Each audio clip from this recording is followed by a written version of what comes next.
Hi friends, అందరికీ నమస్తే. నేను మీ లక్ష్మి. మీరు గనక నా ఛానల్ ఫస్ట్ టైం చూస్తున్నట్లయితే సబ్స్క్రైబ్ చేసుకోండి. ఈ సీజన్‌లో ఎప్పుడు మా అమ్మ వాళ్ళ ఇంటికి వచ్చినా కూడా తాటికాయలనేవి టేస్ట్ చేయకుండా ఇంటికైతే రాము. మా పిల్లలకు కూడా ఈ తాటికాయలంటే చాలా ఇష్టం. మా చెల్లిని తాటికాయలకి వెళ్దామా అని అడిగానో లేదో తనైతే బకెట్ అయి తీసుకుని వచ్చేసింది.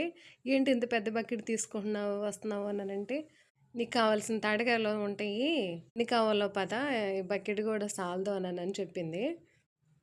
సరే అయితే అని తాటికాయలు సెర్చింగ్ అయితే వచ్చాము. ఒక్కొక్కటి వెతుకుతూ ఉన్నాము. కొన్ని అయితే రాత్రి పడినవి, కొన్ని పురుగులు పట్టేసి కొంచెం లైట్గా స్మెల్ ఉన్నాయి. అవి పడేసి ఫ్రెష్గా ఉన్నవి అప్పుడే పడినవి అయితే మేము బకెట్లో వేసుకున్నాము. కొన్ని కాయలు బాగా గట్టిగా ఉన్నాయి. అవి చిన్న ముక్కలుగా కోసుకుని కొంచెం బెల్లం వేసుకుని ఉడకబెట్టుకుంటే చాలా బాగుంటాయి. ఇక్కడ చూసారా ఎన్ని తాటి బొర్రలు ఉన్నాయో. ఇదిగో ఈ కాయ అయితే ఇప్పుడే ఆవు తినేసేసింది. ఒక్కొక్కటి అయితే కలెక్ట్ చేసి ఇస్తూ ఉన్నాను. ఆల్మోస్ట్ బకెట్ అయితే నిండిపోయింది. కొన్ని తాటికాయల్ని జ్యూస్ తీసి తాటి చేప అయితే ప్రిపేర్ చేద్దాం అనుకుంటున్నాము.